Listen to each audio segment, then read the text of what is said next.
If your Dell Vostro is displaying a blue screen of death, this tutorial will help you troubleshoot the problem.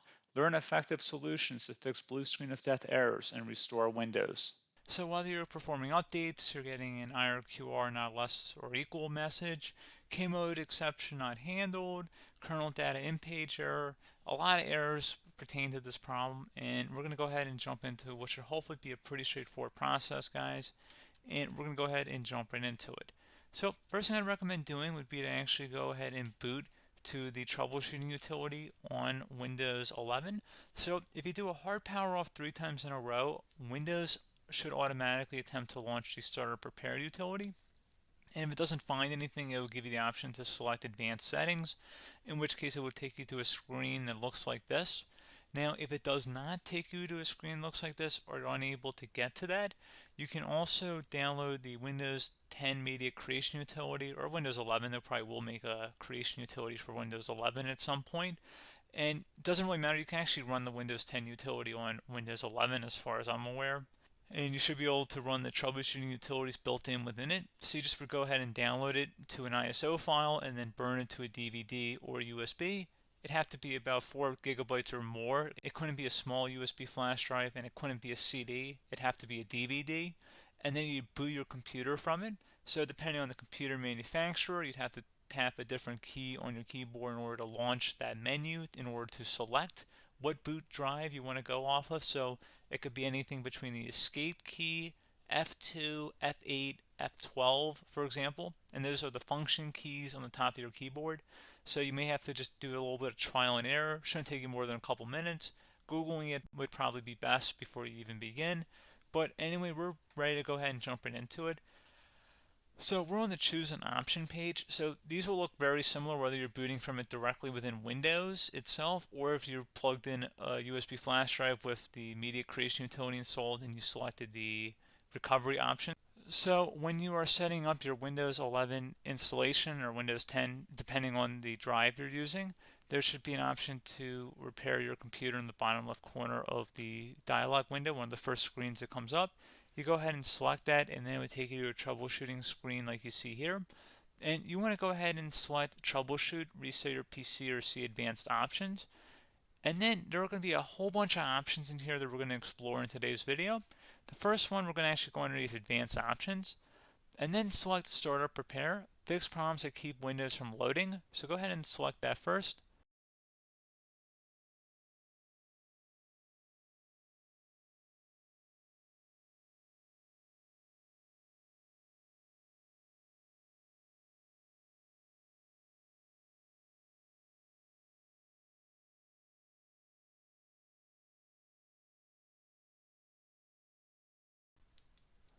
Okay, so you can see it could not repair our PC.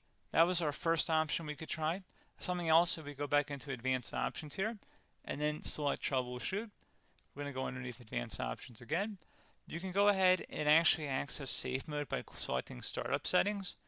And then if you select the restart button, you have the option on the screen select safe mode with networking, which will give you a key on the screen. It'll tell you which key to press to enter that. I believe it's the F7 key. It'll do that for you. I'm not going to go over that in today's tutorial because I don't really want to go into safe mode, but you're more than welcome to attempt that by going into here and then selecting restart. Again, it'll launch another screen. It'll say what key do you want to press, and it'll give you like 7 or 8 different options, and you want to select safe mode with networking. There's also an option for a command prompt too, but that's going to be something we're going to cover later in this video, and we don't even have to go through that in order to access it. So that's why I'm not going to really push for that, because unless you know exactly what's causing the problem, you probably don't need to go into safe mode. Unless you're trying to recover files, in which case then you definitely can go into safe mode, but we're trying to actually recover our computer here. So I hope that makes sense. Something else we can also try here as well would be to uninstall updates, remove recently installed quality or feature updates from Windows. So if you go ahead and select that, you can uninstall the latest quality updates, which generally is the more day-to-day updates. Feature updates are the less regularly released ones, like the big ones. I would equate it to service packs in like Windows 7 and Windows Vista and Windows XP. So larger updates that occur once or twice a year at most. And the quality updates are more just a regular update. So probably obviously depend. It'll take longer if you're going to try and uninstall the latest feature update versus quality update, and maybe you don't need to go back that far. So just giving you guys a couple of pointers with that. Something else you can also look at here, and we're going to jump into the command prompt in a little bit, but you can select System Restore, which will use a restore point recorded on your PC to restore Windows. And this is something I would highly recommend here, guys. So select Next. Assuming you have a restore point saved on your computer, you go ahead and select the most recently created one, and you'll select Next, and then you'll select the drive. You shouldn't actually have to select the drive. You can scan for affected programs, but we're going to keep it all default here, and then we're going to select Finish. So once started, System Restore cannot be interrupted. Do you want to continue? I think we're going to select yes. I don't think we have anything better to do on our computer right now, so just give it a moment here to initialize. It will take a couple minutes to run, obviously depending on how large your hard drive is and how much is saved on the System Restore point. So just give it a couple minutes here.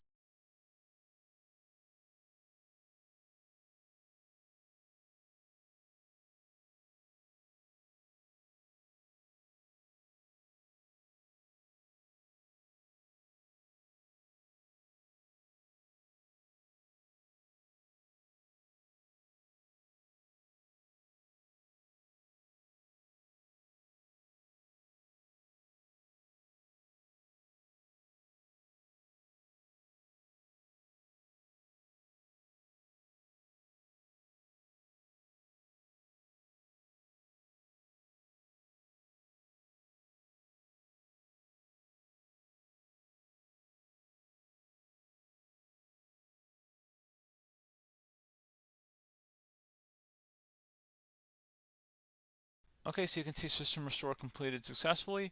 The system has been restored. Your documents have not been affected. Click the Restart button to restart your computer. Go ahead and select Restart.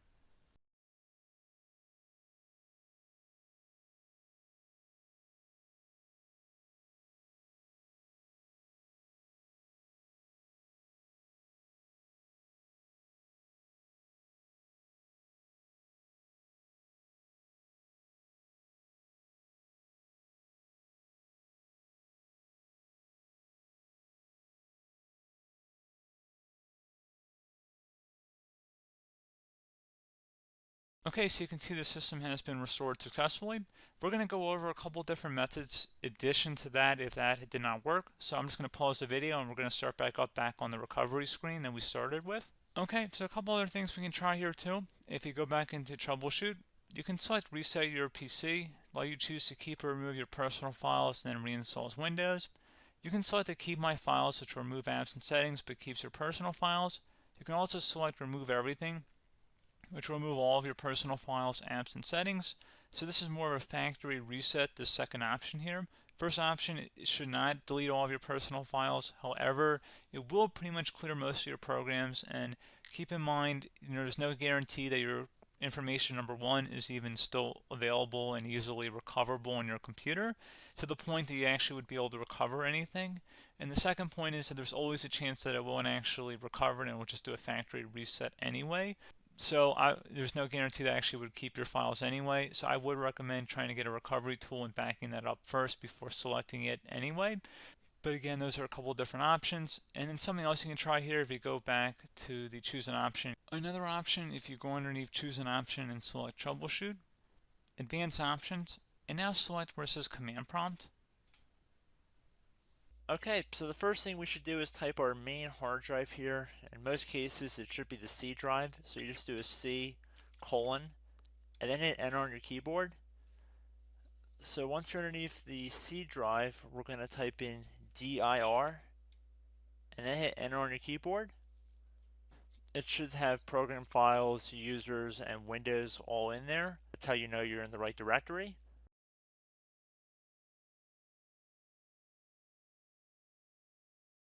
In some cases, it might be the D drive as well, so just keep that in mind.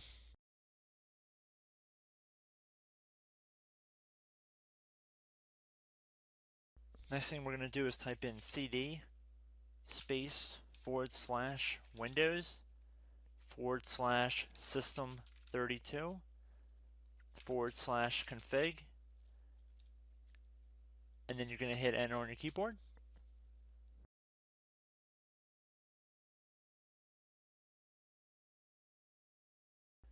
So now you're going to type MD space backup. If you've seen other tutorials, it might also say to put down MD backup.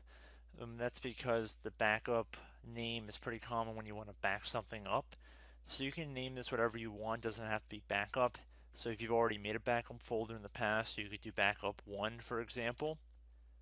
So once you're done setting the name you want the backup to be called, hit enter on your keyboard again.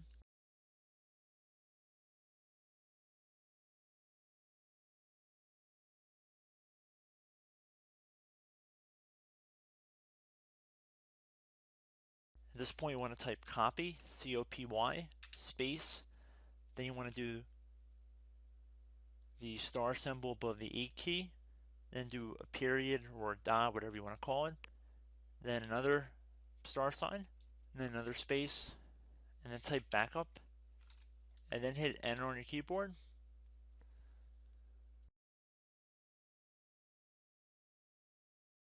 Now you want to type CD reg back, R-E-G-B-A-C-K,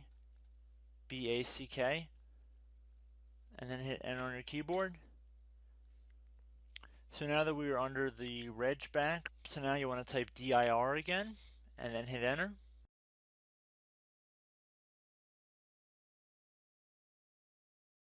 So now at this point we're going to type copy again. So copy, space, star sign,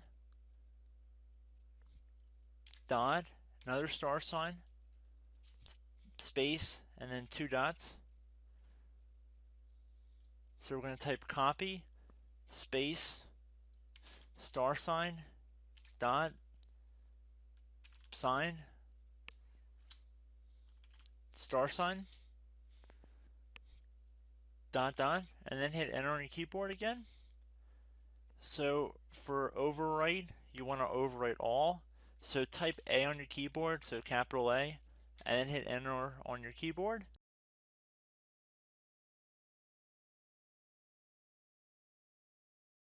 So at this point you should be good to go. You can close out of the command prompt window, and if you accidentally continue to Windows 10 you should be all set. So I hope one of these 3 or 4 different methods we went through in this tutorial helped you guys out. Again, I'm not sure if you guys heard me earlier, but try to go back into your safe mode if possible and uninstall any programs you know might be conflicting with the Windows startup if you can get into safe mode. So just keep that in mind. Something very simple like that could be blocking up everything. So again, I hope this tutorial helped you guys out, and I will catch you in the next tutorial. Goodbye.